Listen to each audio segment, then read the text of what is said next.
You're listening to the Mike on the Right podcast.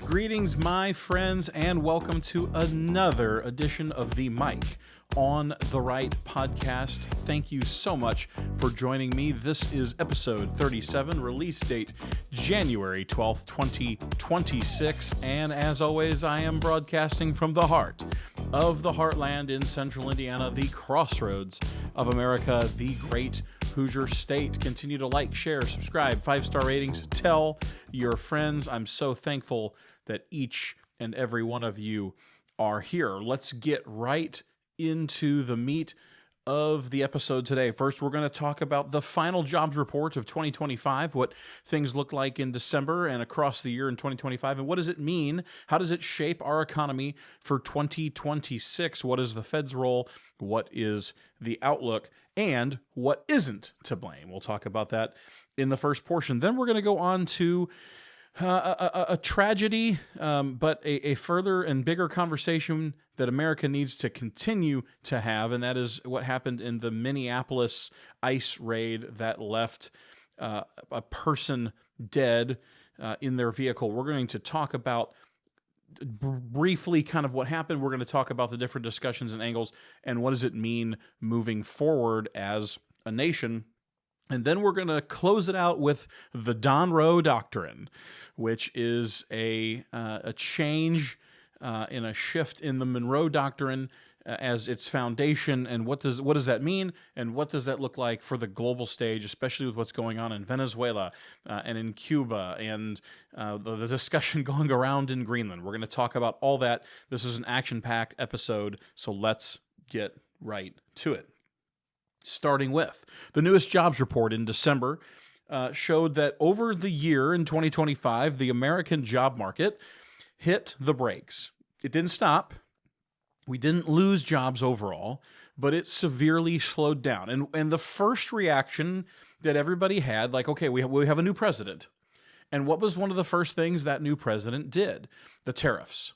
And so immediately, every expert and every Facebook warrior said, that's it. That's the reason why this country's job market is in the tubes. It's because of tariffs. And I can understand, right? Because it's the outlier item in this whole process. But when most people say things like that, the first thing I think of is this person doesn't know how a macroeconomy works. And so, again, you've probably heard that because CNN told you, or you have heard that because your friend on Facebook told you, or you believe that because some pundit on Twitter or X or wherever you get your information and news has said that, right? And I've been preaching that, hey, can tariffs have an effect on the economy? Sure. But you know who's actually, and if you look in the Fed minutes, and if you look in the transcripts of the meetings, the Fed, the Federal Reserve, knows darn good and well that it is their policies that have been overextended with keeping interest rates far too high for too long is actually what's affecting the job market. And what's funny to me is, like, organizations like, I say CNN, right, because they're kind of if I think about the big two, I think about Fox and I think about CNN, right? They're on either side of the spectrum. And then after that, you get the Newsmaxes and the OANs on one side, and you get the MSNBCs and the Huffington Posts on the other side. But when I think about cable news, that's exactly, who I think about. I think about the big two. And I don't like either of them. I don't like listening to either of them if I don't have to. I certainly try to read as much as possible. But even CNN is showing and claiming in their news stories, at least they're putting it in there, that the Fed understands its role and why we've had successive cuts in the interest rate over the end of 2025, heading in to 2026. The BLS for the numbers coming out of December 2025 just showed about a $50,000 jobs addition, I think 55,000. But that puts the overall of the year at 584,000 jobs added in 2025, which is about a 49,000 job per month average, which is certainly much lower than in 2024. And you have to understand that after COVID, the first several years were continuing to be recovery after that, right? And so because there was such a strong, resilient market prior to that, there was a strong economy prior to that. And one of the items that occurred was the interest rates crept up quite quickly from the historic lows that it had been to fight inflation, knowing that, again, if left too long, was going to start affecting other things in the economy, and it's the jobs market. And there was another CNN story, which is great. Of course, the headline didn't say this, but if you look deep in the story, consumers and job creators and people who work have all been asked by these journalists. And what's funny is that prices in the consumer market have not gone up nearly as much as what all the doom and gloomers have been saying. And it's because the tariffs really aren't making that much of a difference of effect on the American consumer overall, right? There's people who want to blame that, but the data and the statistics. Now, again, you have to understand that there was this huge increase under the Biden administration in the interest rate, in the inflation rate. And now there's a much smaller inflation rate on top of that. But Democrats want to come back and say, oh, that's Trump. See, these are all so high because of Donald Trump. And it's like, no. He came in January of 2025, and that was the new foundation, what Biden left him. And on top of that, we have to admit by numbers that number has gone really slow. Now, that doesn't mean, again, you also have to look at commodities. Gas and the price of eggs and the price of meat and all these different things are affected by a number of factors. And everyone always they all pointed to eggs in January. And on January 20th, they're like, oh, these egg prices are so high. And Trump said he's going to take care of it immediately. And on January 21st, they're like, see, got him. He couldn't do it. But those egg prices are way down. Gas prices were way up in January of 2025. And guess what now? It's all low. The market, the stock market cut way down because it's an emotional number. Those numbers are emotional. When anything happens in the job market or anything happens with tariffs or anything happens in the broader economy, that is much less of an indicator of where the economy is going. But Democrats and liberals were like, yes, see, he's destroying the economy. And now we're hitting historic highs a year later. And everybody's silent about those things. They just look for what's the most expensive thing. The meat's real expensive. See, that's Donald Trump. Oh, this electronic went up. That's Donald Trump. But they abandoned all the things that they said it was a year ago. And so this is the same thing in the job market, right? The Fed is certainly taking responsibility for its part to play. And not that tariffs taken to an extreme end couldn't also do that, but we're seeing across the economy that that's not true.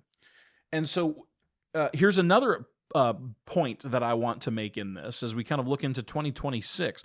But what I'm saying is, I guess before I move on to the other point, is that the job market, as these interest rates go down, this is going to allow businesses to borrow money to invest, right? We see the GDP, there's people talking about, I don't know if it's true, that the fourth quarter of 2025 may show a 5% or better annualized GDP rate, growth rate. It's insane. The one before was 4.3, far beyond what the experts who were stunned had said. And that's exactly what shows you why the tariffs aren't having the effect that all these doom and gloomers are saying that it has, is because the job market is slow, but the economy is almost unbridled, which means it is waiting for great expansion. It could be it's still being hampered, but even in the hampering, the economy is strong. Consumer confidence is affected by the mainstream media, but they are still actually spending. So the confidence numbers may be down because the doom and gloom in the media, but they haven't stopped spending that money. And I think we're going to see, I think we already have heard about record retail sales in the Christmas season, and we'll see those numbers as time goes on. But the other item is related to the job market is a friend of mine, a faithful listener, who brought to my attention that for the first time since COVID, the number of jobs available and the number of jobs seekers has inverted, which means that there are more job seekers available than there are jobs available. And it's about in November of 2025, I don't think the December numbers are out yet, that there were 0.9 jobs for every job seeker. And so I took a deep dive into those numbers. I looked over essentially since 2000.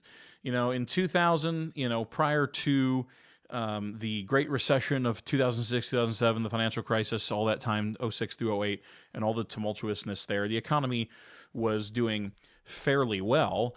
And then the Great Recession hits, and of course there were layoffs, and there was certainly much more unemployment than there was before, and then later after. Then the job market recovered, and then we saw COVID, which obviously was just an even weirder situation economically, and then everything kind of returns back to normal. And there was a time there for about 2 years where it was essentially a workers' market, that people were moving, they were getting more money, they were getting more perks, and now that number has inverted. And when I look at that, what does that mean? I was kind of asked, what do you think that means? Well, looking historically, for the last 25 years, the last quarter century, most of that time, there has always been more job seekers than there are available jobs. In fact, by a much, much, much, much, much wider margin than there is today. And then especially in the COVID era and the post-COVID era, where it was this booming job market. Not that that hasn't happened before, but it certainly takes in a bunch of economic factors to create that. And I would also say too that in the rise of that, those interest rate numbers, I didn't look at the correlation directly, but it took time to get to the interest rate numbers we are at today. And so these companies had borrowed, and they were creating jobs. And again, the rebound economy saw a lot of people trying to move the GDP, trying to move their products, trying to move their services in the regrowing economy. And then there was also paycheck protection programs, all those millions of dollars that protected jobs. All of that was a foundation, all these different sets of numbers, all these different sets of circumstances that build that market. And now it's kind of slowly been coming back, right? And we're seeing, again, the chokehold that the Fed has had on jobs. And so now we're having this inversion. And my point of all that is that that's kind of normal. In fact, full employment, according to the government economic experts, and kind of the general assumption, is that between 4 and 6%, or even lower than that, is actually considered full employment, and that there's always going to be a portion of the job market that is still looking for jobs, that they're unemployed. And oftentimes it's because of mismatched skill set, or there's some other sort of reason, or it's like, I'm just changing careers, I'm choosing to do that. Most of the time it's not for a ton in that set of percentage. That those are still historic lows. Is it 4.3% coming out of December? That's still very close to historic lows. Now we saw, 3.5% or so, which is pretty low, but that's almost getting to the point where you have a labor shortage. 4 to 6% is almost kind of the sweet spot statistically, even though certainly nobody wants to be unemployed. And so I think we're just essentially returning to the normal of that 25 years, 19 of them, there were more workers than available jobs. And that's just how the economy works. And so I think we're heading to that point. We'll see what that looks like. If these interest rates start to go down, maybe that will reinvert, but only time will tell. We've got to move on, or I will get stuck in one place and never get to the other two. This one is obviously a tough one, a heartbreaker. You've been hearing about what's going on in Minneapolis with the death of an individual who was in between the immigration and customs enforcement officers doing their assigned work and whatever that mission was in apprehending folks who are in this country illegally. We also heard about a shooting in Portland. I really want to focus on the Minneapolis piece. Minneapolis for the last several years has been just a weird hotbed, from what happened with George Floyd and all of the destruction of its city prior, and now we're seeing the whole culture of fraud in the Minnesota government, where billions and billions of dollars have been stolen from Minnesotans and the American people. And now we have this ICE raid that had a intervener get killed. And you see both sides, right? The conservatives are up, rah, you got to stay out of the way of law enforcement. Just because you disagree with them doesn't mean that they're doing something unlawful. You see the more of the left of center, left-leaning crowd coming out and saying, this militarized police, this is Donald Trump's hateful America, and this was just a good person that was just out minding her own business. and they're protesting in the streets, and they're getting in trouble, and they're tracking law enforcement and making things dangerous for themselves and others. And what's really the facts? And so there's certainly an investigation, and this is all my opinion. All I know for sure is that there was a person, a couple, two females who were married, who put themselves in between ICE agents and their mission, trying to stop them from moving forward, which is incredibly dangerous for everyone involved, not just the officers, not just the people who are doing it, but also people in the community. That is incredibly terrible to stand in front of. You don't have to agree. If you don't agree, that's fine. Go fix it at the ballot box, because there's nothing tyrannical about enforcing existing law. One. So I think these trackers who track ICE and try to agitate are really un-American. Their actions are wholly un-American. And you can sit here and say, well, we have to have compassion for these people who are being arrested and they're just being snatched out of their homes. The media lies to you time and time and time again. They leave out key pieces. They write it for an emotional response. It's how they get clicks, because otherwise, if it wasn't for these flashy headlines, most people wouldn't read the crap that they're selling. That's why the Indy Star is going down the tubes. That's why blessed people read USA Today and all these, and HuffPo and all this other stuff, right? Washington Post. It's why they're losing their core readership, is because they never tell both sides of the story. They tell whatever their narrative is, and they use words to emotionally get you to click, because that click gets them money from advertisers. So put that to the side for a second. We can also say that the Bible very much supports law and order. It supports compassion. It supports the teachings of Jesus. That is first and foremost. And I'm not using this as Jesus was a Republican or Jesus was a Democrat. That's crap. I don't like that. Jesus was neither of those things. He wouldn't be a part of either party.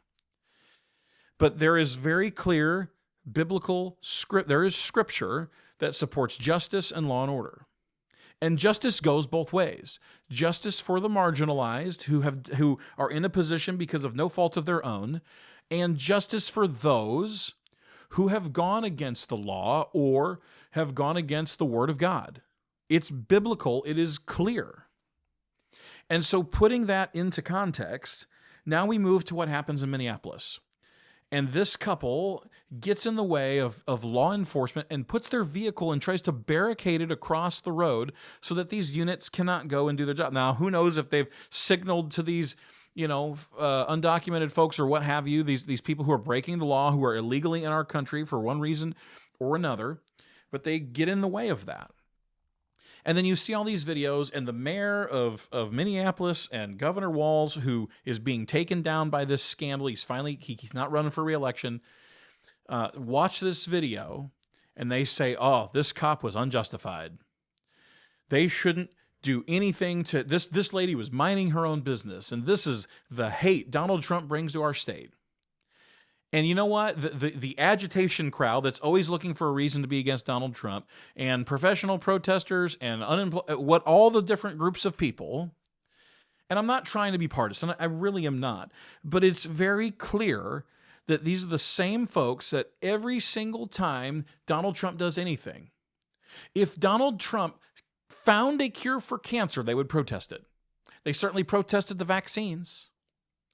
I'm not going to take this. And as soon as Biden was in office, I'll take it. Because you really think anything had changed from the last administration? But look, these people put themselves in the middle of the road to stop law enforcement, which is an illegal act, versus officers who are conducting a legal act. If you don't like the immigration laws, change them. Look, immigration is broken in this country, for sure. But enforcement has also been broken, for sure. And all of it needs to be solved at one time, so it's comprehensive. But there are now videos. Now, when I saw that, it's like, okay, I can't tell if this officer... Now, right, so if I don't have any way to kind of show you, but the officer was not very far from the front of the vehicle. Now, she backs up, and is her intent to leave or what have you, or hit the officer? Who knows what her intent was? But if I'm standing and there's a vehicle here and I'm off to the side and it lurches towards me, I mean, my first instinct certainly is to jump. If I'm armed, it's to stop someone. In law enforcement, all these people are saying they weren't trained to do this. They weren't trained to stand there. This is against their training, and this person broke his training. If a vehicle lurches with you towards you, regardless of if you can see the wheels or not, regardless if you see the eyes of the person or not, you don't know what their intent is, and you have a split second, less than a second to react. And people are blaming, no, he is exactly trained that in that situation, that is authorization of deadly force, and this person was killed. It is regrettable. It is a tragedy. It is sad. And it was totally avoidable. And it wasn't because ICE was doing its job. They're like, oh, if they weren't there, this wouldn't have happened. No, they're doing their job and a lawful act. This person who had nothing to do with the immigration raid or the immigration enforcement, plants their vehicle in front of them, and then is getting ready to get arrested for obstruction of this, and then tries to either take out an officer or tries to get away. The intent doesn't matter. There's now video, and now all of a sudden a bunch of these liberals are real quiet, that shows the vehicle hit the officer. Hits the officer in the hip. And now what is the mayor saying? Oh, it was just a bump on his hip. I'd like to see that mayor get hit by a car and not just absolutely scream, absolutely run, throw something, shoot something. It's always the person in the arena. There's all these people on the outside that had nothing to do with it who are just dooming and glooming and coming down on this officer and coming down on our law enforcement, who in that same situation would absolutely chicken out. Shame on the mayor of Minneapolis, who should be chucked out of office. Shame on Governor Walz, who is getting chucked out of office, for the rhetoric. And now you've put more officers in danger. This type of action. Now, when an officer does something they shouldn't do, it's against their training, it's unlawful, 100% bring the entire law book down upon them. But that's not what's happened here. And both things can be true. It is regrettable that this lady is dead. And it is regrettable that they think they are above the law, or that they know better than the law, or that they can do whatever they want. We have to stop this madness in America. I've got to move on. There's one other item I want to talk about today. And it has to do with the shifting global, really in the Western Hemisphere, foreign policy shift in America. And Donald Trump, who has an affinity for naming things after himself, is calling it the Donroe Doctrine, which is a Western Hemisphere version. I'm sorry, it's a Western Hemisphere doctrine that is based off the Monroe Doctrine, which essentially says the U.S. needs to protect its interests in the Western Hemisphere. For sure. We saw what happened in Venezuela and the arresting of a despot. Now we're seeing that Venezuela is agreeing with the United States to bring its oil to manufacturers in order to be put on market, which certainly those companies are going to make a profit. But you know who's really going to make a profit? The Venezuelan people. And there's dual interest here in this, right? Let's talk about Cuba. Cuba has been a problem forever. And now suddenly they're at the negotiating table. In Mexico, in some of their states, there's far more drug cartel control than there is police and military. And mayors and mayoral candidates and elected officials get killed by the cartel to be taken out because they've come against them. They need to get their house in order. So in that sphere of influence, the United States has to be dominant. And I'm sorry you have to hear that. American exceptionalism, I believe that the United States is the greatest country on the earth, but it is also the greatest helper to the world. It is the shining beacon, the shining light on that hill.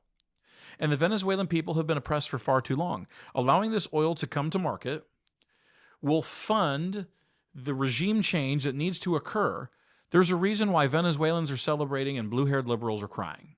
Because the blue-haired liberals don't get it, and the people, because they don't know what real oppression is like. They think oppression is being told they can't put their car in front of law enforcement and then not absolutely get wrecked when they do it, and put people in danger and run over officers. Real oppression is what happens to the Venezuelans. Real oppression is what has happened to Cubans. And you've seen those in South Florida just raising the flag. The sky is gone. Donroe Doctrine can be good if based on the Monroe Doctrine with modern flair. Well, here's what I don't like. Threatening to take over Greenland. So I'm going to give props to the president for what's going on with Venezuela, for what is hopefully going to shift in Cuba. The Venezuelan government, who was real defiant right after we took Maduro, is now like, oh no, please, let's make a deal. Cuba's the same way. Cuba is terrified. They may pretend they're not. They're terrified. That old Castro regime one day is going to come down, just like we just took the Maduro one down. Hopefully it happens organically. Getting Mexico to put its house in order is important for American interests. But taking over Greenland is not. I think we have a far better opportunity to make a deal with the Greenlanders for the resources and whatever we need than taking it over. And that's the bad side of this. Greenland is a freedom-loving country. Venezuela is not. The people are yearning to be free, but the government is not freedom-loving. And there's a difference. And there's no reason we should be invading. There's no reason we should be putting plans to those things. There's no reason for any of that to occur. We can diplomatically negotiate and make it positive for both the United States and Greenland. And so, again, I will give props where the president's props are due. I will not give props for things like that. And that would be a huge geopolitical mistake. Definitely Greenland has resources that the world, I think, needs. And I think a deal can be made to do that. So anyway, thank you so much for listening today. I know that this is a lot, and a lot's going on in our world. Pray for your leaders. Pray for your family. Pray for our military. Pray for our law enforcement. That God would continue to work on their hearts and that God's will would be done. Thank you so much for listening. Again, MikeOnTheRight.com. This episode and all others, video and audio. You can find it all there. Like, share, subscribe, 5-star ratings. I'm so thankful for each and every one of you. Have a great week.